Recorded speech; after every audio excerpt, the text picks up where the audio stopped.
ধীরে ধীরে পাল্টাচ্ছে জাহাজ ভাঙা শিল্পের চিত্র। একসময়কার অনিরাপদ কর্মপরিবেশ অব্যবস্থাপনা দূর হওয়ার পথে, তবে এখনও পরিবেশ বান্ধব অর্থাৎ গ্রিন শিপইয়ার্ডে মাত্র 4টি। হংকং কনভেনশন অনুযায়ী 2025 সালের মধ্যে সবগুলোকেই গ্রিন ইয়ার্ডে রূপান্তর বাধ্যতামূলক। বন্ধের ঝুঁকি এড়াতে সেই পথে হাঁটছেন এই খাত সংশ্লিষ্টরা। স্যান্ডেলিনা সো, রূপচর্চায় আভিজাত্য। 60-এর দশকে বঙ্গোপসাগরের কোল ঘেঁষে জাহাজ ভাঙা শিল্পের যাত্রা শুরু। সীতাকুণ্ডের ভাটিয়ারি থেকে কুমিরা পর্যন্ত 25 কিলোমিটার দীর্ঘ উপকূল জুড়ে একসময় জাহাজ ভাঙা হতো ছোট বড় প্রায় 180টি শিপইয়ার্ডে। তবে বন্ধ হতে হতে তা এসে ঠেকেছে 40 থেকে 50টিতে।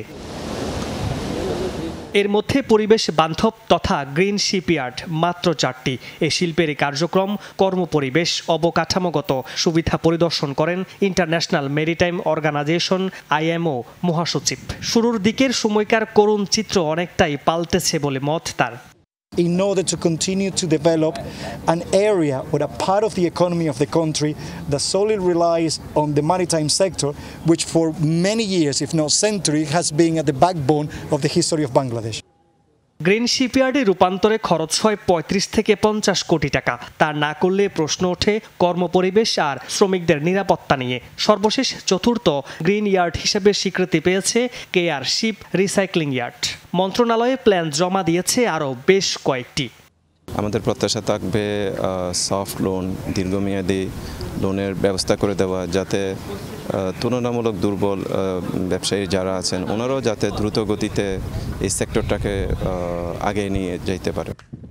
প্রতি বছর গড়ে প্রায় 2 শতাধিক জাহাজ ভাঙা হয় এসব ইয়ার্ডে। লোহা তৈরির রি-রোলিং মিলের প্রধান কাঁচামাল স্ক্র্যাপের 60% যোগান আসে এখান থেকে। 2025 সালের মধ্যে দেশের সব শিপইয়ার্ডকে গ্রিন জোনে রূপান্তরের নির্দেশনা থাকলেও নানা সীমাবদ্ধতায় তা কঠিন বলছেন এই খাতের উদ্যোক্তারা। এটা প্রথম ছিল 23 সাল, এখন বলছে 25 সাল। আমরা 25 সালের মধ্যে পারি কিনা, এখন তো 10-12টা প্রসেসিং আছে। আমরা একটা টাইম বাড়ার জন্য একটা পিটিশন দিচ্ছি, আশা করি ওরা প্রসেসিং আছে, আশা করি 25 সালের মধ্যে অনেক হয়ে যাবে।